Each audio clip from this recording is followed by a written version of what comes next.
மானம் குறையும் இன்னு மாசு படியும் இன்னு வீணா கதை முடிஞ்சு போச்சு.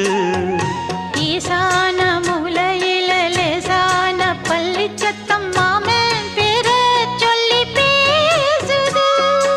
ஆறாத சோகந்தன்ன தீராம சேர்த்து வச்சு ஊரும் சேர்ந்து என்ன ஏசுது.